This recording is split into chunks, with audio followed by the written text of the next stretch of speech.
Elizabeth, thank you for the introduction. As Polish Space Agency, I might say that it's a pure pleasure to cooperate with you. And thanks to this event, I have a great pleasure to ask some questions and follow with the great people that you gather. We met for the first time on Career Day a week ago. That was Wednesday. We talked with the space architect, Leszek Orzechowski, who introduced us to the idea of building habitats. Today we have Jose Morey, who I met for the first time a few months ago in Warsaw, but we had a chance to speak, and I had the chance to listen to your presentation at the conference in Sopot, My Space Love Story, where Jose was one of the speakers among astronauts. So I will not delay further the great presentation that I'm sure you will deliver. Just two questions. Many people ask how medicine is connected to space. That's the one question. And the second one, it's mine. Looking at your resume and at your achievements, I'm just thinking, do you ever sleep? Thank you very much, Elizabeth, and the embassy, and thank you very much to this Polish Space Agency and Kinga specifically. I'm honored to be here today and be able to give this presentation to all of you. You guys are the future. From what I understand, it's a lot of people maybe in their late teens, early 20s, and that's phenomenal because you guys are the ones that are really going to be pushing humanity forward and pushing all of us, and hopefully we'll be the things that I'll talk about now are going to be the things that some of you will potentially be doing in the future. So that's very, very exciting. And I know this is a hard time for everybody, and I from across the Atlantic can say that we're all feeling it and we're all in this together. So this will pass. So hopefully this will help some of that time if you can go back and think about some things we'll talk about today. But to answer your question specifically, Kinga, medicine is actually probably one of the most important things in space exploration because it has to do with human physiology, at least for human space exploration. That's realistically, from a technological perspective, I mean, we're already outside of our solar system, right? We've sent satellites that have gone beyond our solar system. We have different types of robotics all over our solar system on different planets around, evaluating satellites, evaluating moons of other planets. But the thing that's been the rate limiting step has really been us, has really been the fact that we evolved at 1 gravity. We evolved at 1G. We evolved here on Earth. We did not evolve in space. So we are not a naturally spacefaring species. So those human physiologic limitations are the greatest barriers to human space exploration that need to be resolved, especially when we start thinking, if you view what we've done thus far, we haven't gone very far by human standards. We've only been to the moon. That's an amazing feat, but realistically that's as far as we've gotten. For us to now start considering going to Mars and beyond, as we are and as we have plans to do, the greatest obstacle is medicine. Those are the things that we have to solve, and the things specifically with medicine usually revolve around 2 major components. It's radiation and microgravity.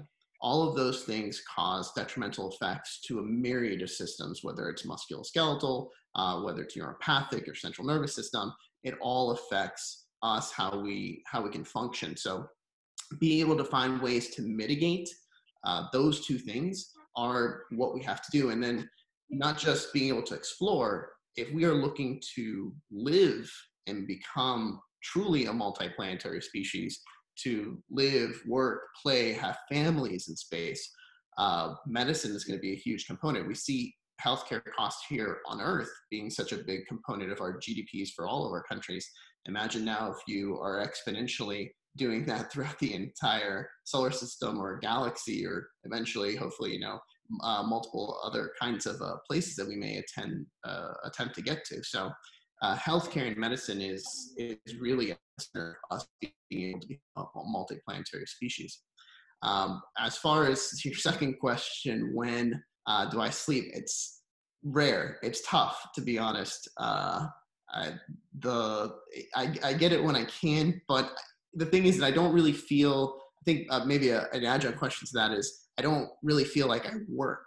I feel like I'm playing all the time. So that's one thing that I would say is, you know, for you guys that are looking to do things with your lives, find something that inspires you, find something that really fires you up, that speaks to your soul, because that way you'll never feel like you're truly working. Yeah, you might not sleep that much, but it's a lot of fun. Like I can't complain about being able to do the things that I love to do. I am lucky to have worked with people that are way smarter than myself at every stage of my career, that are constantly inspiring me to be better.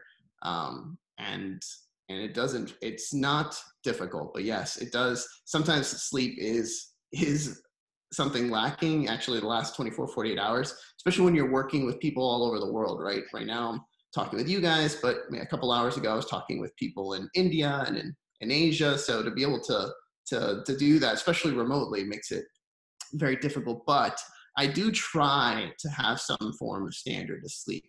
I try to get at least 7 hours if I can, 7 to 8 hours every day, but sometimes it's just not realistic. Sometimes I'm only going to get a handful because of the time zones of what I'm doing and who I'm working with. But yeah, if anyone could figure out a technology that could sleep for me, I would really love to be a part of that. So please help me out with that. Great, Jose.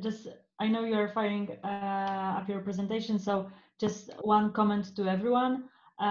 In case that you have some questions during the presentation, please post them in chat. I will try to track the chat, and if we have some time, because you submit so many questions during the registration, so really so many questions that again, if you have some more, please post it. Please write it in the chat. I will try to track it and then ask if we have time and if there would be something new than the questions that you posted. Jose, the floor is yours. Thank you very much. I will also be trying to ask some questions. We'll see if I'll be able to read them, but I probably won't be able to read them, but that's okay.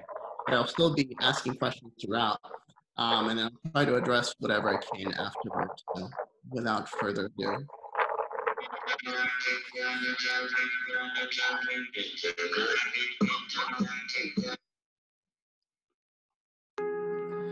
We live in a time of magic. We live in a time of dreams. Never before in human history have we truly been able to live and work around the things that previously were just the things of movies, things of science fiction, of writings such as Asimov and H.G. Wells. Think about it. We live in an age of technology and space exploration, unlike any other in recorded history. We live in a time in which artificial intelligence actually helps us day to day. In a time that we can actually edit our own genes to eliminate disease and control evolution. Self-driving cars and hyperloops. Satellites that are retrieving samples from asteroids and embarking on journeys beyond our wildest imaginations for the very first time. But as amazing as all of those capabilities are, everything that technology can do for us, the real magic doesn't lie in the ones and zeros. No, the real magic lies in how technology can bring us together. How it can unite us in a state of childlike wonder that resides in all of us still today. When we see some piece of technology that's so advanced that it's almost akin to magic. There are so many things today that divide us, whether it be politics, socioeconomic status, COVID, religion, the list goes on and on. But when you see something so amazing and so cool that it makes you stop and brings you together, that's the magic of technology. And we have to remember that despite everything that we take out with us, all those cool pieces of tech, the greatest thing that we take with us is our mutual humanity. At NASA iTech, it's one of the programs that I've been lucky to work with throughout my career. One of the things I did there was I was a judge and a mentor for the program. And essentially, the concept behind it is it's a technology accelerator. And it's been around for several years, started during the previous administration. And the concept was that we were given this initiative that we wanted to go back to Mars, or we wanted to go out back into human exploration. We wanted to reach Mars. But to do that, we needed to overcome certain obstacles. So the chief technical officers of all the different NASA facilities got together, and every 6 months or so, they develop a new cycle, a cycle of challenges, of the things that they want to overcome, of the obstacles that we still have to overcome to be able to travel to other planets, specifically first to Mars. So what they do is they set these challenges, and then essentially companies, academic centers, think tanks send in their solutions, whether they are low technology readiness level from ideas to whether it's a full-fledged solution that's already been tested out in space. And the concept is that subject matter experts such as myself will then evaluate these technologies, both from a TRL perspective, but also from a business perspective, to see if they could have not just an extraplanetary use, but if we can have some sort of terrestrial use. And a lot of this tends to have to revolve around human physiology and medicine. So one of these technologies is Context AI, which you can see here me wearing it on my head. And essentially it's, if any of you guys have like a Fitbit or a smartphone that you track your steps with, you can think of something like that, but this is kind of the next exponential evolution of that. This actually uses electrophysiology, so it's tied with your heartbeat, it's tied with your electrical stimulation of your entire body, and actually the acoustic resonance of your heart to start being able to predict disease. So it has machine learning that goes into it and learns what a normal heart sounds like and then what a disease heart sounds like. And it can start analyzing disease before it occurs. And there's actually one for astronauts and for adult physiology, but they actually have a component for fetal physiology. So the concept is that a mother, when she's pregnant, wears this, and hopefully that will be able to identify a heart defects before they even occur in the fetus. Therefore, potentially we'd be able to intervene and be able to prevent them from ever occurring. Here's a little video on them. Context AI from Santa Clara, California showcased a wearable biosensor array that turns the body's vibrations, sounds, and bioelectric impulses into actionable intelligence to identify heart problems at very early stages.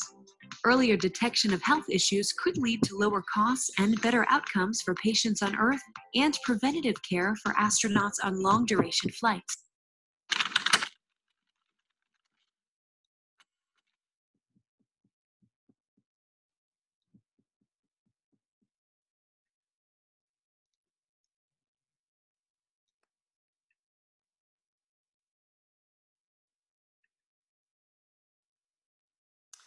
Lumia is another technology that came through our iTech cycle. So Lumia essentially is a smart fabric, or the Internet of Things when it comes to fabric. So think of the fact if we were in normal environments, we'd all be in a big room with myself on stage and talking to you, and probably everyone would be either cold or hot depending on the temperature. Well, think about the fact that what if you had a fabric or a technology that could feel when you were cold or hot and actually be able to adjust the temperature for you.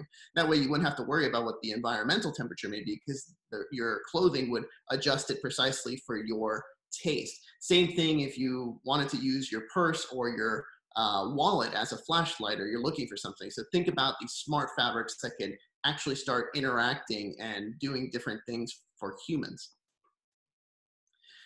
My particular subspecialty, I'm a radiologist. I don't know how many of you know what a radiologist is, but a radiologist, for those that don't, is someone that looks at CT scans, MRIs, X-rays. If you ever broken a bone, or if you ever had a chest X-ray or an ultrasound, a radiologist is the person that does the interpretation of those images. But in space right now, we're limited by what we can take up. realistically, the only things that we have in space right now is ultrasound type machines and some limited fluoroscopic types of technologies that we're discussing. But eventually, if we're a multiplanetary species, we're going to need more than those kinds of modalities. We're going to need everything that we have here on Earth. So we're going to need things like CT scans and MRIs. But those things are very large. If anyone has had the disfortunate event to need an MRI or CT, sometimes that can be claustrophobic for some people. So being able to create miniaturized versions of that can be transported. Here's an MVP, or a mean viable product, of a miniaturized MRI. And you can see the image in the middle. That's an axial or cross-sectional image of the pineapple. So developing these miniaturized technologies, these are some of the things that are coming out that are being utilized. This is a coned down image, or kind of a graphic representation of a cell. The reason I show you this is because at our core, we are essentially just a bunch of small machines, or nano machines, molecular machines that are transporting things within our body constantly. And often in science, we tend to develop things that emulate what we see in evolution, or what we call biomimicry. So nanotechnology is something that's being developed that's akin to what happens at our cellular level. So these small robots, whether they are micro engines that power them, that can actually move things, or even larger aspects such as nano rockets that can carry greater payloads within the bodies or at a small nano level. These can be utilized or turned on and off using nano motors. And not just motors, but you can have the different shuttle systems, or actually carbon framed cars, or even utilize them as switches. And when you think about it, something small isn't much, but our cells are small. But when you put them together, you can actually utilize them as muscles. These nano robotics can be used to actually transport information potentially to the brain, or transport medications directly to somewhere where you need it. Think about a precision antibiotic or precision oncologic drug, and you can actually turn these things on and off using electricity. And these micro rockets, or these nano rockets, can actually be turned into submarines and utilized here on Earth. They can be potentially even used to clean up oil spills. You can see here a micro submarine actually picking up small oil droplets. And these things can get bigger. We can make multiple aspects of them and have them work in tandem. And they can be actually propelled using water molecules or even magnetism. Small robots aren't the only thing that we're developing, though. We're going to have to use large robots. This is Valkyrie. Valkyrie is a humanoid robotic that came out from a Jet Propulsion Challenge, a robot challenge in 2013. And the concept is that we're going to need human robotics, or humanoid type robotics, both for medical purposes. Think of search and rescue missions, and not just for extraplanetary use. We're going to need these things for terrestrial use as well.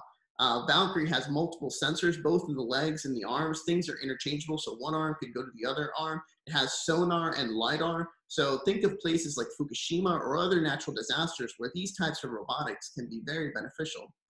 Astrobee, a buddy of mine, Roberto Carlino at NASA Ames, worked on this program. If anyone is a Star Wars fan like I am, this reminds me very much of R2-D2, but this is a floating R2-D2. And essentially it's being tested right now on the ISS. And the concept for this is that it will be a helper robot to the astronauts, whether they're in space on missions or whether they're in some sort of cislunar gateway. Bipedal robots and R2-D2 type robots aren't the only ones. This is Robo Simian. Robo Simian came out of that same challenge with JPL. And Robo Simian is a quadruped. And you can see or imagine the benefits of being able to have 4 different limbs that essentially are interchangeable between being arms and legs.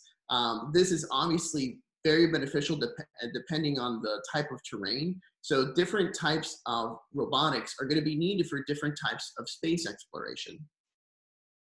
But robotics isn't the only thing from a medical perspective that will be, altering for space exploration and for human physiology and beyond. But we're actually working with other types of things, even extremophiles. So extremophiles, if anyone knows, is bacteria, viruses, fungi, that live in extreme conditions. NASA actually has a Department of Planetary Defense, which they actually have an officer called the Planetary Defense Officer, which I appreciate, Elizabeth, you saying my title was kind of cool, but I think Officer of Planetary Defense is pretty much the coolest title you can have. And what they do, you've actually probably seen them on movies or actually seen them on the news. They do a lot of things. The thing that they're most popular for and that most people know them for is actually the utilization of satellites to identify asteroids that are coming towards the Earth, that are near Earth orbit. I don't know if someone could turn their phone on silent or their computer, please. But they do a lot of other things. So one of the other things that they have to consider is when we go to other planets, we take with us a microbiome, we take with us a virome, we take with us thousands and millions of bacteria and viruses that have evolved with us over time in a synergistic and symbiotic relationship. Well, those things could potentially be pathogenic to life that we find on other planets. So that kind of concern is called forward contamination. Well, the other concern that they have to worry about is reverse contamination. So when we bring back samples from other planets, if they have bacteria or viral life on that, that could be potentially pathogenic to us. Potentially not, because there's this concept of that's how life was first seeded here on Earth, but we have to take concern because we know that viruses and bacteria here on Earth can naturally evolve and be dangerous to us, right? We're living in that environment right now. But for us to be able, or for the Planetary Defense Department to learn about what other bacteria and viruses might be like, they study the bacteria and fungi that live in extreme conditions here, so extremophiles. And what they've been able to develop, and Liberty Biosecurity is a company that I serve as the innovation officer, they work with various extreme bacteria and fungi to develop medications to be able to help humanity. One of the things that they've actually developed at Liberty is this biofilm removal product. So there was this novel organism that lived in this extreme condition and it would destroy other bacterial biofilm. And that has a lot of healthcare ramifications, both in space exploration and here on Earth, because biofilm is something that is a constant problem in chronic infections. And often many astronauts come back to Earth with these chronic kind of lung infections from a Pseudomonas bacteria that tends to reside within the air filtration system on the ISS. So imagine if we start having longer space duration missions, being able to destroy biofilm is something that is a very big issue from a healthcare perspective. And I met Liberty when I was working with NASA iTech through their program. They actually came in with a sister program called Metro Biotech, and they were developing this anti-radiation molecule.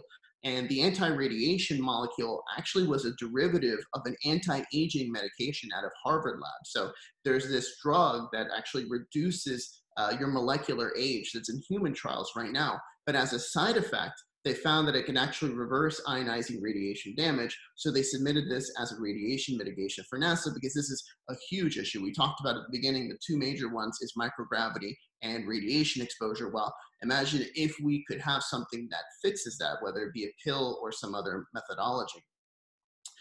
The other aspects, well, you think about spinal cord injuries or you think about human augmentation is going to be this, biomechatronics. This combination of human plus machine to be able to run faster, jump farther, be able to carry more evacuation materials or other people as needed in different types of environments. Again, this can have space exploration use, but also terrestrial use, and especially if someone is injured. This is another kind of extreme when it comes to fully mechatronics. This is actually from Jeff Bezos was in here, the president of Amazon, at a conference a couple of years ago. But this is going beyond that, so I'll let you watch this video. This gentleman here obviously has an amputation, and you see that band around his arm. That's called the myoband, and it's connected to this robotic arm, and the different manipulations or muscle stimulations or electrical stimulation that he's contracting, and as you can see, actually controls the arm. So it has different accelerometers and gyroscopes to be able to sense different things so he can have very fine-tuned granular control. So usually I ask people at this point is, when do you think we'll be able to control things with our mind? if we can already control things with a myocontroller that senses muscle fasciculation, when do you think we'll be able to control robotics with our brain or brain-computer interface? Well, if your answer was, we can already do it, then you are correct. Here is this handsome gentleman here. I don't know where they got the supermodel to do this, but this is actually at Singularity University, and I'm actually controlling these robots with the different alpha and beta waves that I'm emitting. I didn't do a phenomenal job. You see, it's kind of spinning, and I'm kind of moving forward and back. But in my defense, the person that was off screen was really, really distracting the entire time. But that doesn't stop my 14-year-old son from always making fun of me when he sees me showing this video, because he says that he would do a much better job than me, because he does a better job than me in everything, apparently. But robotics goes beyond just us being able to control robots or us being augmented with robots. Here's a paper that I wrote with some NASA colleagues that was published last year in the Annals of Surgery, is this concept that we want to be able to develop fully autonomous surgical units. The picture on the right is from the movie Aliens, if you guys have seen that movie. So that's not real, but that's kind of what we want to get to. We want to be able to do full diagnosis and full surgical automation. Because as of right now, when you go off into space, you only have one medical officer and then you have a backup. And sometimes that medical officer isn't even a clinician. They're not even an MD or a DO. They're just someone who's trained as the medical officer. So, but even if they were an MD, usually MDs, there's tons of different specialties. So you don't have everything out there that you could possibly utilize that you have here on Earth, every subspecialty that you would have at a major hospital or academic center. So having things that help, that augment, that can do things on a fully autonomous basis, that's really something that we're going to need, especially when we start doing these very deep space exploration projects that can do things from start to finish. The thing is that that is not just fully science fiction. We have parts of that technology today. This is an animation of the Star Robot. Star Robot was came through the NASA iTech program as well. It can be augmented to the surgeon, as you see here, the surgeon controlling it remotely, but it can actually do fully autonomous surgeries, at least in animals. They're experimenting to do appendectomies, cholecystectomies, and jejunostomies, which are small bowel anastomosis, as well as opening and closing procedure. But that is being able to do it completely autonomous without any type of human intervention from start to finish. So that technology is already here at its alpha stages, but we're looking to progress it. You think about drone technology, the way drone technology is being utilized for medicine here on Earth now. So analyzing and utilizing swarm technology to be able to transport goods, whether for terrestrial use or for extraterrestrial use, are things that we have now and that are being developed. NASA is also looking at this for satellites, so that satellites can be sent out, and through artificial intelligence, they can identify things that are of novel interest and be able to analyze them and study them without having human intervention, especially when you might be in a different galaxy or in a different solar system, so that you can control that fully autonomously by the robots. 149 to go.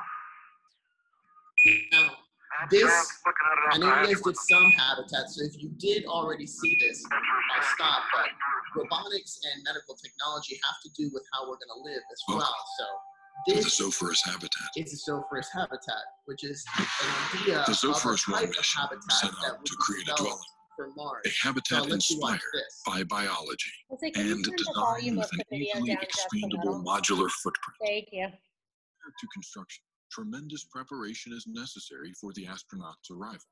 After the lander touches down, rover robots are deployed for regolith collection. Following optimal site selection, the lander seals to the ground to create a pressurized environment for printing, protecting the print process from the harsh Martian atmosphere.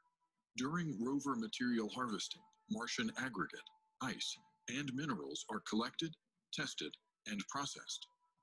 Aggregate mixed with cement, derived from Martian carbonates and water, create concrete suitable for habitat construction. The lander then prepares for the printing phase. Beginning with HDPE, a highly recyclable thermoplastic, the nozzle prints slightly ahead of a second nozzle printing Martian concrete. This method provides the necessary support structure for the 3D print, which enables printing of highly sloped overhangs. The lander printer also contains robotic arms that maneuver to place prefabricated parts throughout the printing process. The shell of the habitat is composed of a structural outer shell and an airtight inner layer, much like a bicycle tire and tube. The thick and firm outer Martian concrete shell structurally confines and protects the thin and flexible inner layer of HDPE. Because Mars experiences tremendous daily temperature swings, thermal cycling causes concrete to expand and contract, which ultimately leads to fractures in the concrete. To mitigate cracking, the outer surface of the habitat includes a solar-oriented HDPE shading system that shields portions of the concrete shell that are exposed to the longest duration of direct sunlight, significantly reducing the magnitude of thermal stress while minimizing material use. So that's the concept of Mars. Mars has obviously been something that we've been enamored with for a long time. There's been tons of movies about Mars. We are planning on going on to Mars, not just the federal government, but also the private sector. But we already have robotics on Mars. And the interesting thing with who I'm talking with this crowd is the fact that you yourselves may eventually see Mars with your eyes. This might be what you see. These might be the things that you hear.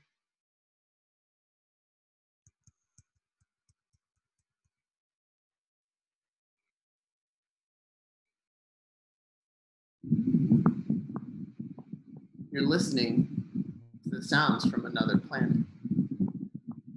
These are sounds that you might hear, that your kids might hear, or that their children may hear. Sounds that go beyond our pale blue dot. Sounds that for millennia have been calling to human explorers. We've always wanted to see what's beyond the hill, what's beyond that ocean. And now we're trying to see what's beyond our skies. But Mars is not the only planet that we're seeking to explore. And some people say it shouldn't have been even the first planet we should explore because there's actually a neighbor that's much closer than Mars. Mars, the benefit is that it's a solid planet, it's a rock planet. It has very similar gravity.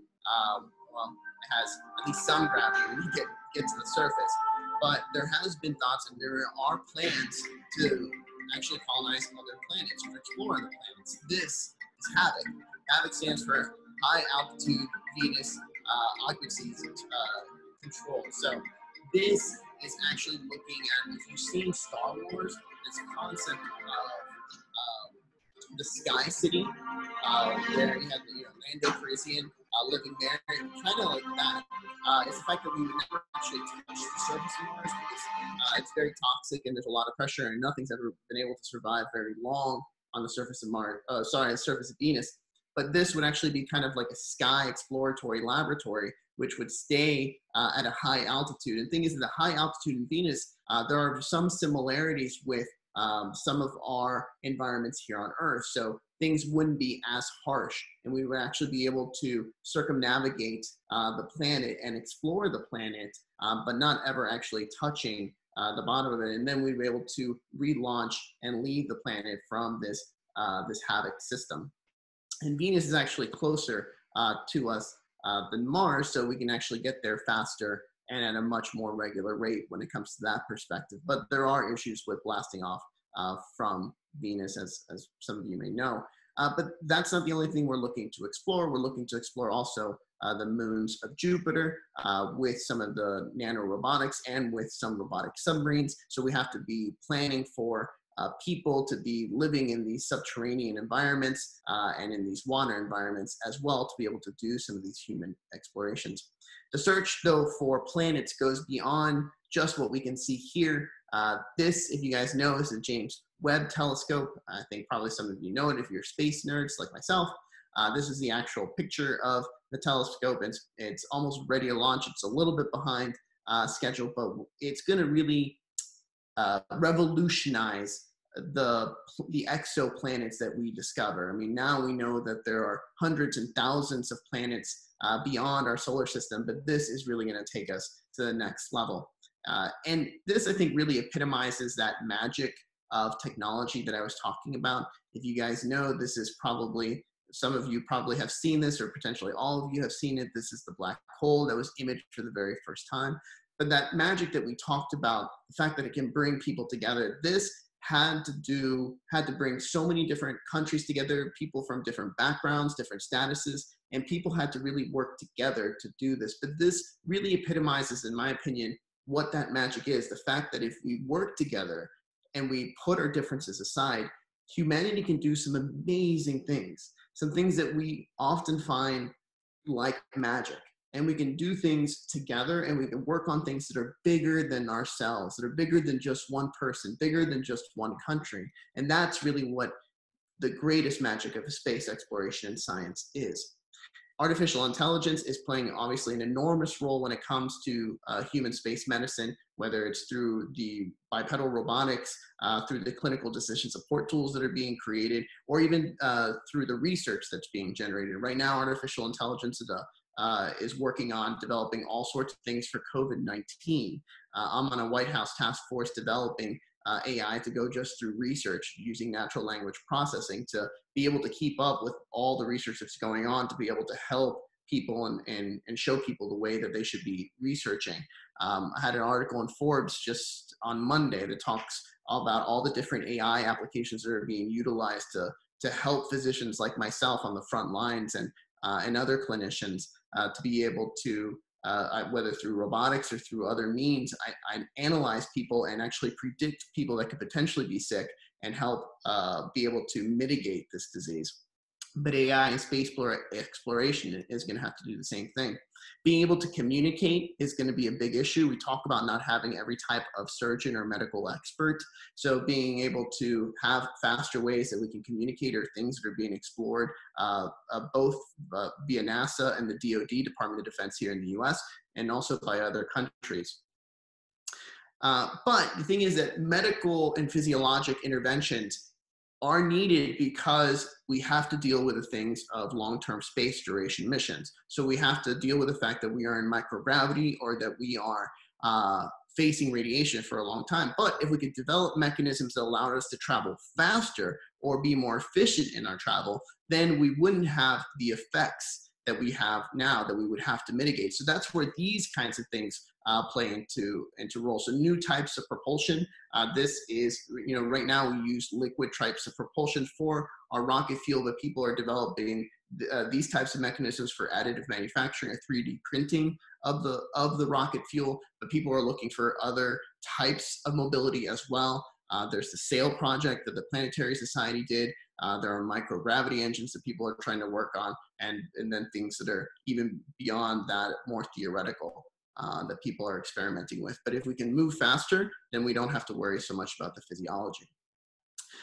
When it comes to actually living and becoming a multiplanetary species, we're going to need facilities beyond just Earth. We're going to need facilities all over the place that we can have full units, where people are going to have things that they're going to require more advanced tertiary quaternary types of care. So that's where things like the Cislunar Gateway, or at least a plan of it, come into effect. So we're looking to go back to the moon through the Artemis missions. This was kind of the rough timeline that we had to do that. Some of this has been moved. There's been adjustments and adjudications for various reasons.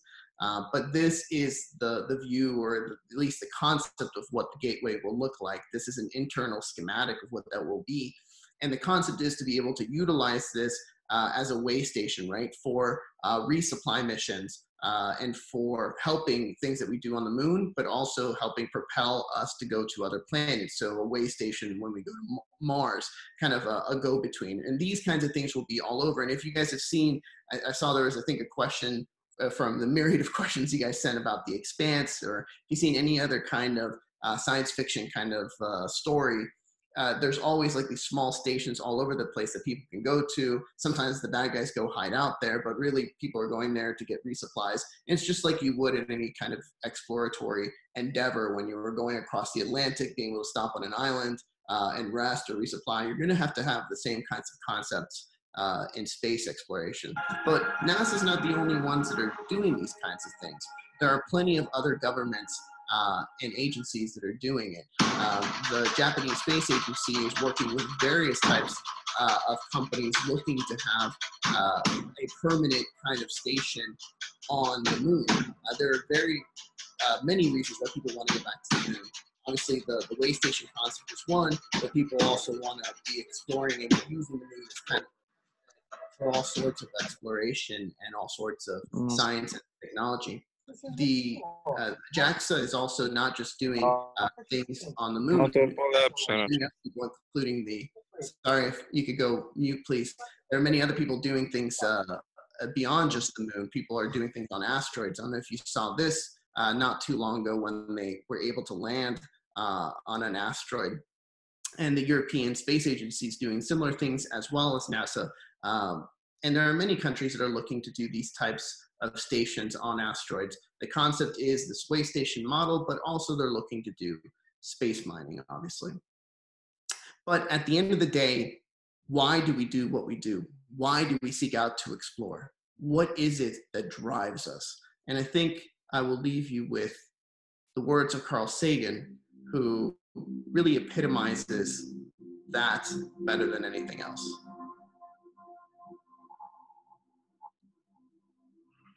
For all its material advantages, the sedentary life has left us edgy, unfulfilled. Even after 400 generations in villages and cities, we haven't forgotten. The open road still softly calls, like a nearly forgotten song of childhood.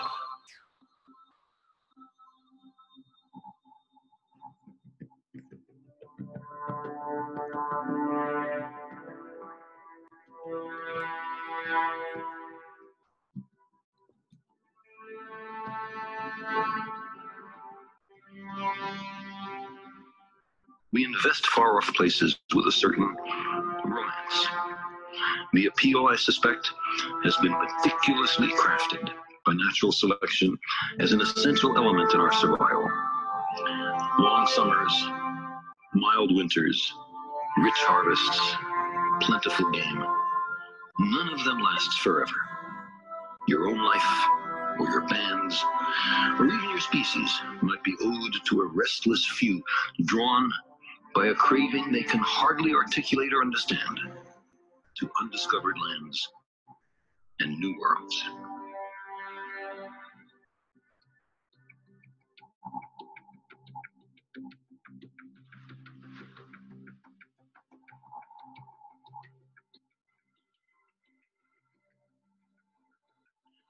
Melville in Moby Dick spoke for wanderers in all epochs and meridians. He said, I am tormented with an everlasting itch for things remote. I love to sail forbidden seas.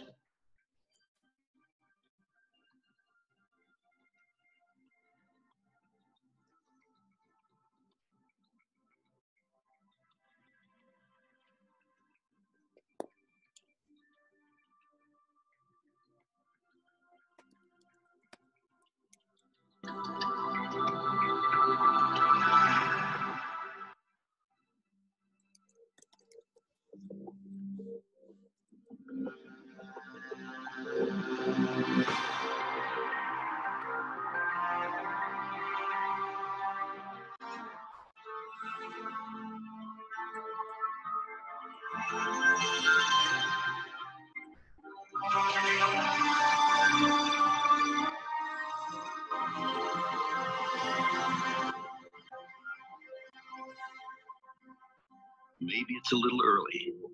Maybe the time is not quite yet.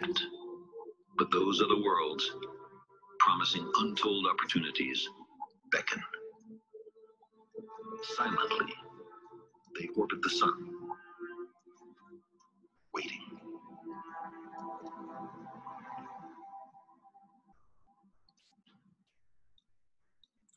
We live in a time of magic.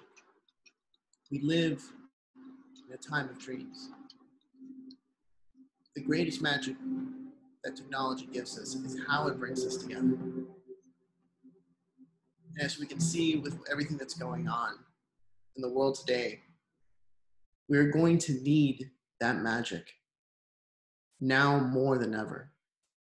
Because we're facing challenges in our world that requires us to see beyond our differences, requires us to see that this world has no boundaries, no demarcations between countries. We are one people. We are one world. And we need to come together for the betterment of this one and the next. Thank you very much.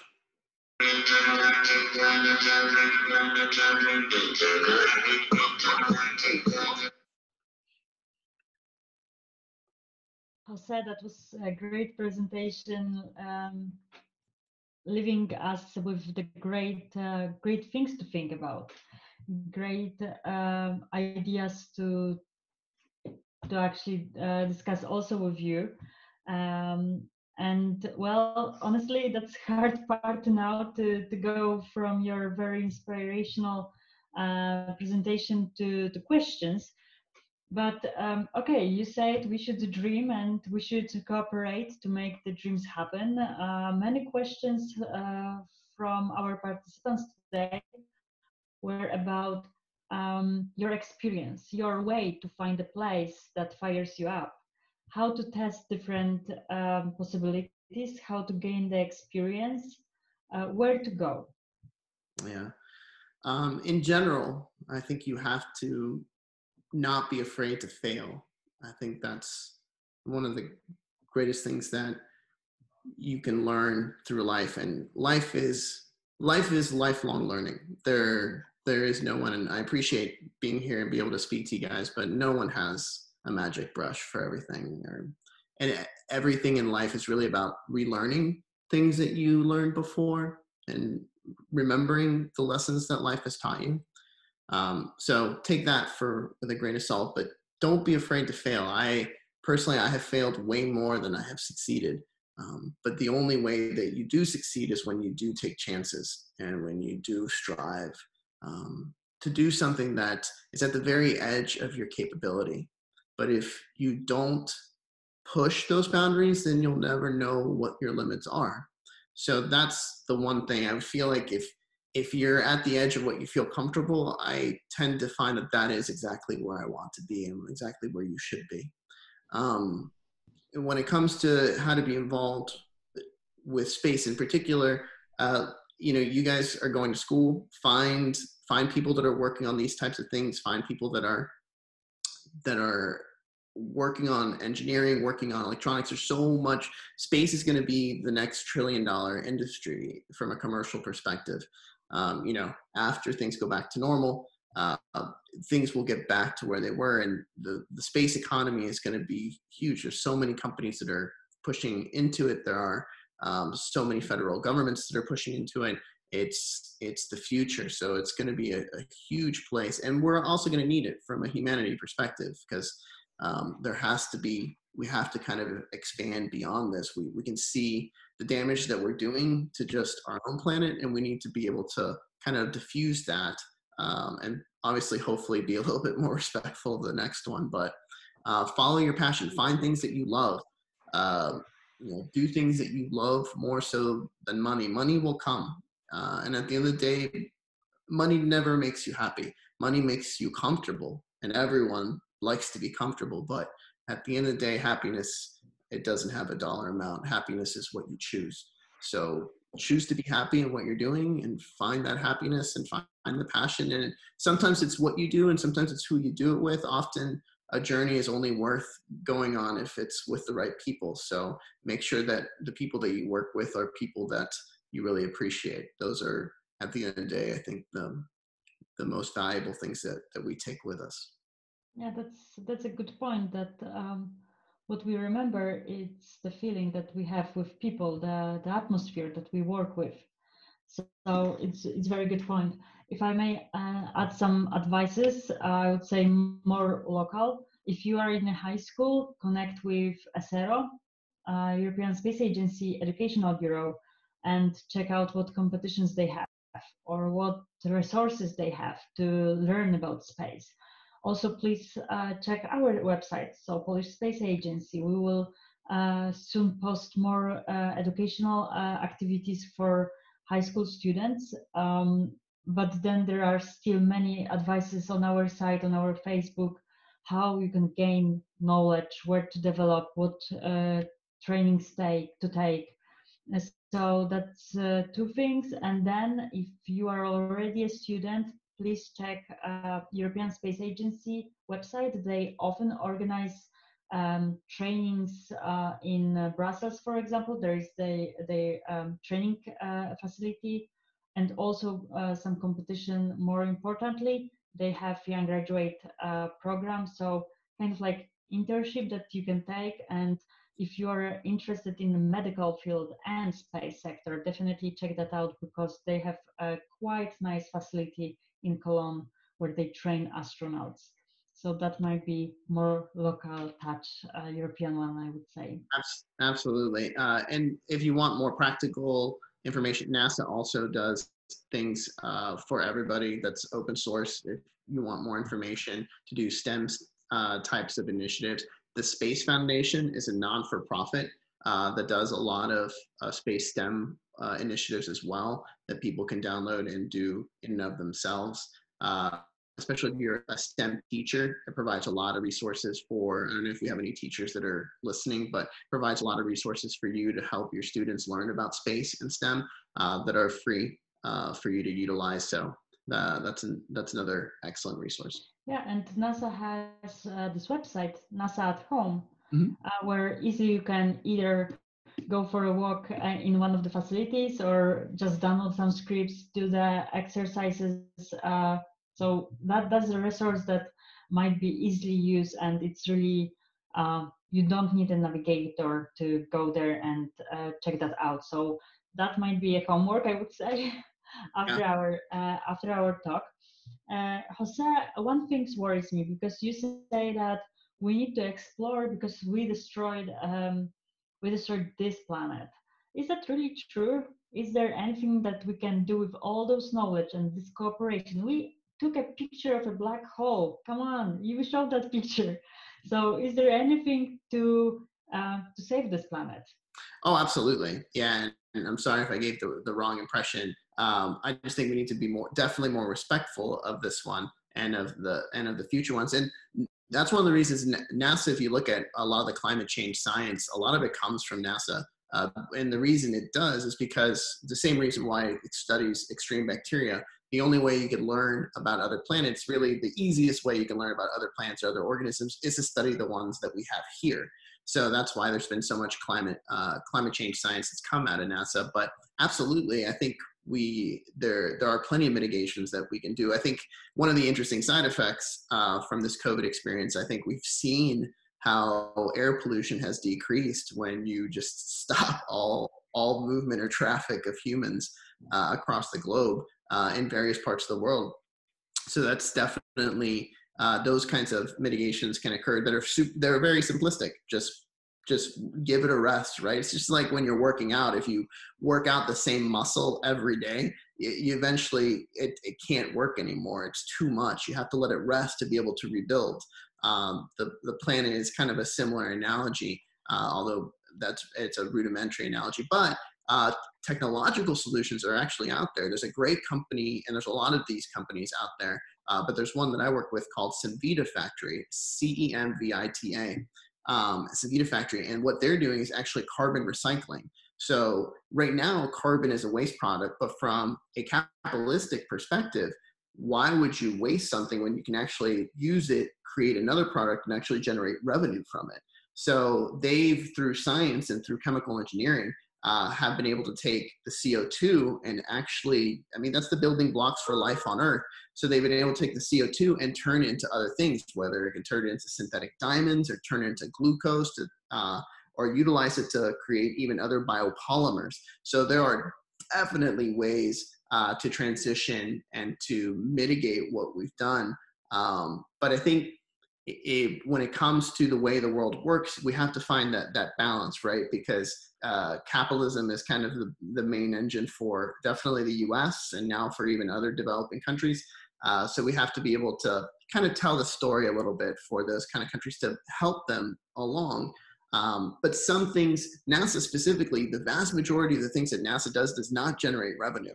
NASA, it creates an amazing amount of intellectual property, and they essentially give it away for free because they have a different mission. The federal government, NASA specifically, is not looking to make money. They're looking to do things beyond that, to do things greater themselves. So there has to be this balance between the private sector that is looking to make money and do things to make money. And I think that's definitely something we want to inspire. But there has to be a balance of, hey, not everything is about the money, and some things just need to be done because they need to be done, and people have to come together to do it. And we often fail to realize, like GPS, right? GPS is phenomenal, and it touches everything we do in all our lives, every application we have. But the basic mathematics of GPS was done like 100 years ago. And if it hadn't been done, there was no money for it. There was no economic incentive. But you have to spend money on these basic sciences, on these kind of mathematics that are pushing the envelope that you aren't going to see benefits from, in 10 years or even in 30 years. But you have to keep pushing, because eventually those things that you do 10, 20, 30, 40, 50 years ago, someone will be able to figure out. One smart person that's listening to this right now will be like, oh, you know what? When I'm 35 or when I'm 55, I'm going to make this amazing company based on mathematics that was done 60 years ago. But you have to have governments be willing to do that, because if not, then we won't be able to keep pushing humanity forward. But yeah, I don't want to give the misconception that, all is lost here. No, all is not lost. I am all about anything is possible. But we have to be honest with ourselves when we have done something incorrectly, and we have not been very mature with the way we've been taking care of our own home. Yeah, that's true. Also, another thing that comes to my mind is you say that we need the administration that wants to invest. We need administration and people, just like you mentioned, that are willing to take the risk, because that's all it is. The investment in space sector, it's very risky. Yep. That's why we need those people. So I see one question about NASA. How NASA sees Poland as contributing brains innovation. If you want to make a comment, please do. I will just make one, that Polska signed a joint statement last year with NASA, and we are working closely on further development and agreements. We are checking what we can do together, so more to come in the future. But all I could see when talking with NASA was they are very open, as you said. They often just publish some findings, publish what they work on, to share the know-how. They're very open when it comes to sharing know-how, of course, as much as they can. So yeah, the perspective of Poland is very good, and perception as well. I would concur. I mean, I can't speak for the agency as a whole, but I can speak for myself as an American scientist, in that the Polish people, I was born in Puerto Rico, so I have if you guys know Puerto Rico, we're a small island, but we're part of the US. But I come from a very different cultural perspective than, I guess, your typical American. But that's the great thing about America, where we have people from all over the place. So, but my perspective as a human comes from a very much more familial perspective. And I have found, I've only gotten to experience Poland now over the last year and a half, or almost 2 years I started going out there. And I feel like the Polish people are very similar to Puerto Ricans, in that Poland as a whole is a very warm country. Maybe not physically warm, but the people are warm. And that's something that's, when we talk about what we're going to do together or what we take with us into the future, that humanity, I think, is one of the greatest things that we take with us. And I think your soul, the soul of the Polish people is very warm. And I think it's something that should be pushed out into the world, into the universe. And I think it's what makes you great from my perspective. And then your science has always been top notch, right? I mean, Polish engineers, Polish mathematicians have always been at the tip of the spear when it comes to at the global stage. And so many Polish Americans have made huge contributions to the United States. So from that perspective, there's a lot of synergy and symbiosis when it comes to that. So there's a lot of warm feelings in America towards Polish people in general. Okay, we have to speed up. We have just a few minutes left. So you mentioned many risks for human when they will go to the other planets. Is there any good change that might be predicted, observed for people when they are, for example, at ISS?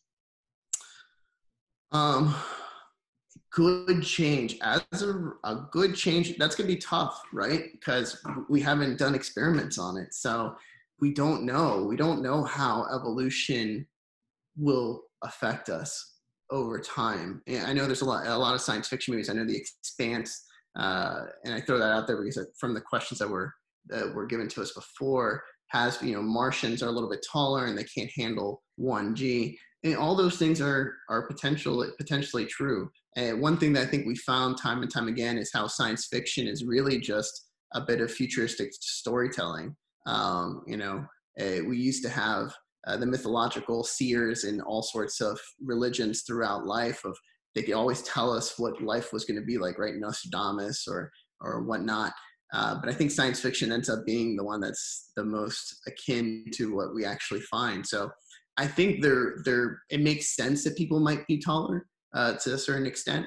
But from embryogenesis, we don't know how that's going to affect, right? We've never done experiments with trying to create a baby in space. There's a lot of ethical barriers that we have to jump through to be able to do those kinds of experiments. But it's definitely going to be interesting. It's definitely going to happen. I think one of the things that will play a big role into it will be CRISPR technology. So the gene editing technology.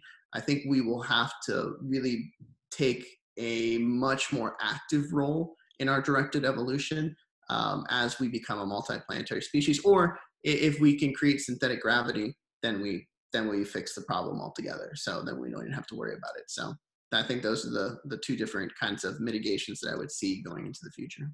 I'm glad you mentioned the embryo, because there were many questions, a few questions about pregnancy on different planets and your perspective on the how the babies may be raised on different planets. So any thoughts on that one? Yeah, well, I kind of touched on that a little bit. Embryogenesis is going to be interesting because embryogenesis is really, I'm not an embryologist. I studied it, to the degree I had to study it in medical school, but, a lot of that is influenced a great deal by gravity, by the gravity that we feel here on Earth, the 1G. So how that will evolve and change in other sub 1G or even greater than 1G type of environments is going to be very interesting. So from an anatomic and physiologic perspective, obviously there's going to have to be some change to some degree, and obviously there's going to be a lot of embryos that don't survive because they're in environments that are not normal to their evolution. So it's going to be interesting, the mutations that occur that will allow for those people to survive whatever they end up looking like. The thing that I tend to wonder a lot, and I've asked this, and the greatest response I got was the following: it's not necessarily what we will look like, but what we will take with us, what will still be Earth, what will still be humanity. And the greatest answer I got was from Giuseppe Melcher. She's a director of diversity at Google. And she said that what she hopes, at least, is the sense of family. And she brought up this example in that if you look at cultures throughout the world, if you say the word mama or papa, those two words, that sense of family and that connection between mother and child, father and child, are almost universal. Those two words, people can almost understand you instantaneously. Whatever language you're speaking in, when you say those words, they understand that human familial connection. And hopefully that will stay true in 1,000, 10,000 years, that we'll still be able to understand that sense of family. And that's what we'll take with us. That's what at least I hope. I hope so too. So I have 3 last questions. And Wait, 3 last questions, okay. In what fields of medicine could the zero gravity environment be helpful? I know it helps in pharmacy, but in medicine?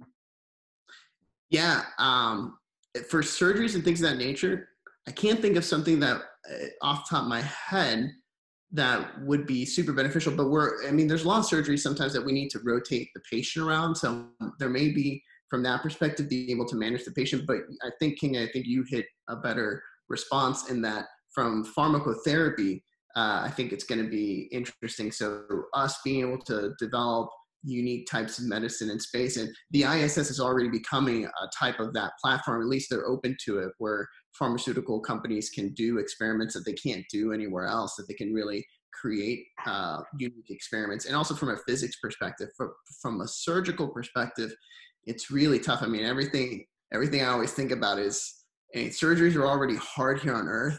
Surgeries in space, that's gonna be another level. That's why we're trying to develop autonomous systems to help us, because it's gonna be tough.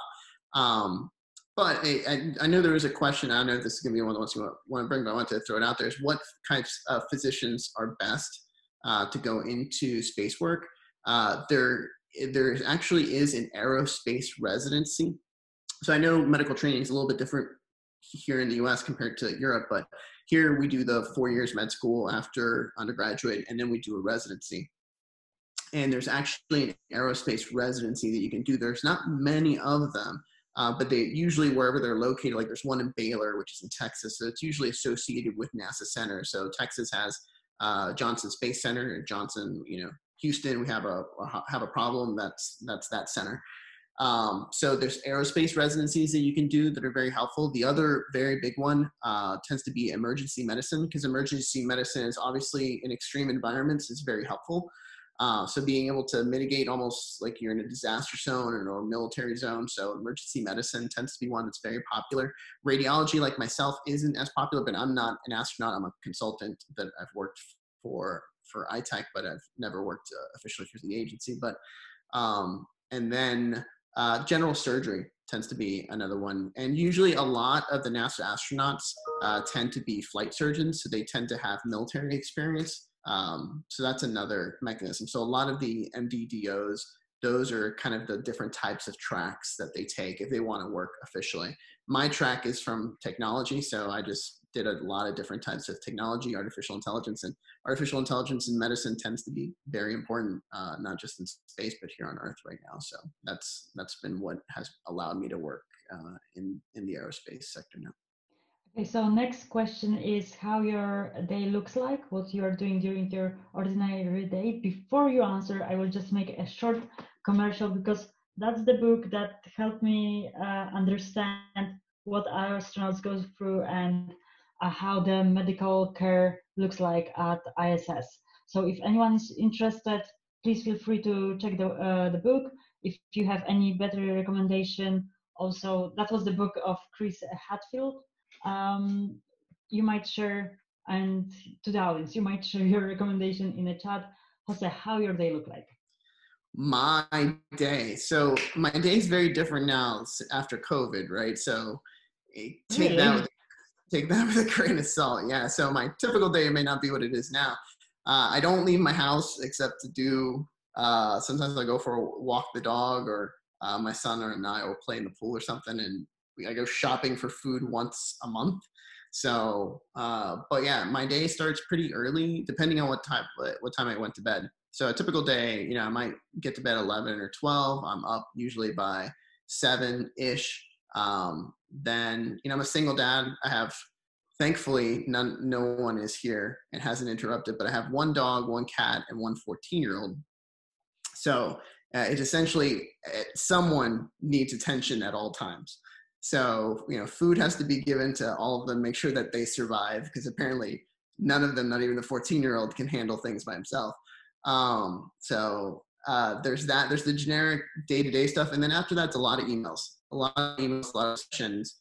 with groups all over the world.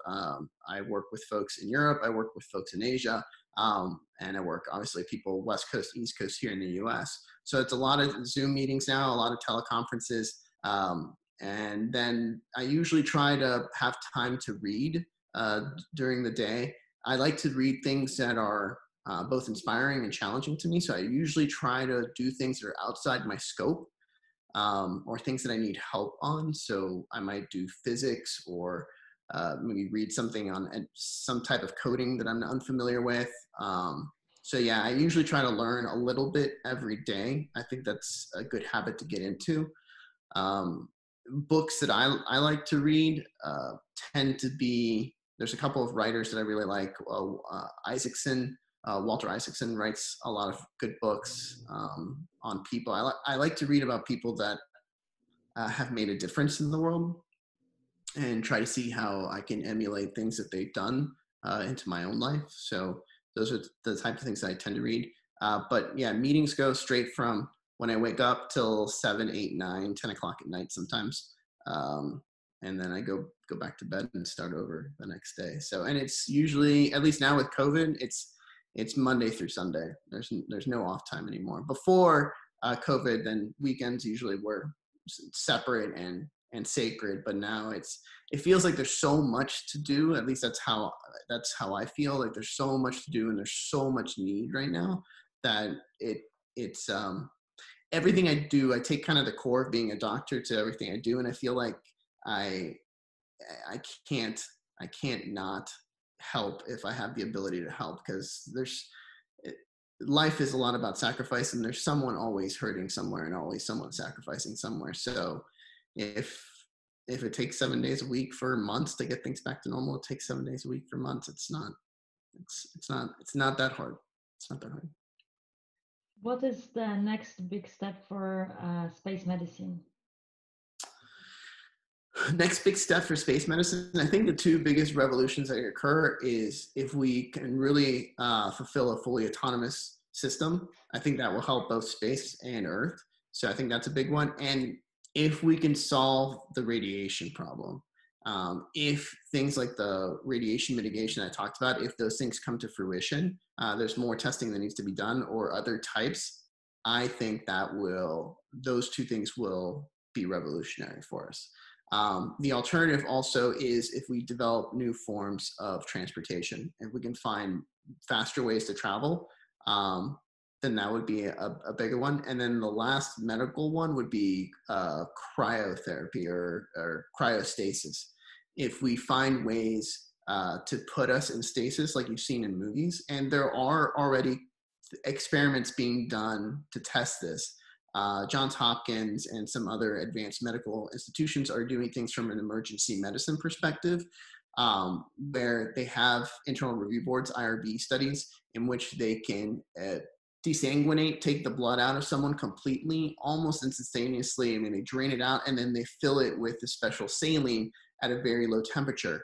And they've been able to show that they can keep animals alive without heartbeat, without any sort of metabolism, for extremely extended, I forget how many days it was that they did in animal studies, and be able to bring the animal back and not have any ramifications. So they're testing that kind of stuff in emergency situations when someone comes in with a traumatic injury, and they can't consent. They'll do it to be able to kind of try to save their life, and then do the surgery, and then put all the blood back in. So if we can use that same type of technology to do long cryostasis for deep space exploration. So it sounds science fiction, but we're right at the edge, you know? So if we can really push that boundary, that will also be a huge change, huge revolution. Jose, it was a pleasure to talk with you and listen to you. Great ideas, many inspirational thoughts. Thank you a lot. And I need to get back to Elizabeth and leave her the floor. Thank you so much. I am so grateful to you, Kinga, for moderating, and Jose, thank you for sharing so many wonderful things to take away. Especially, I really appreciated the message, don't be afraid to fail, and everybody keep trying to learn something every day. I think those are amazing messages to take away. We have one more in our series next week of Space Career Days, where we'll be talking to a space lawyer. So we hope some of you will join us then. And the recording of today's talk will be available on the Embassy's Facebook page later this week or early next week. Thank you all so much. Jose, Kinga, thank you.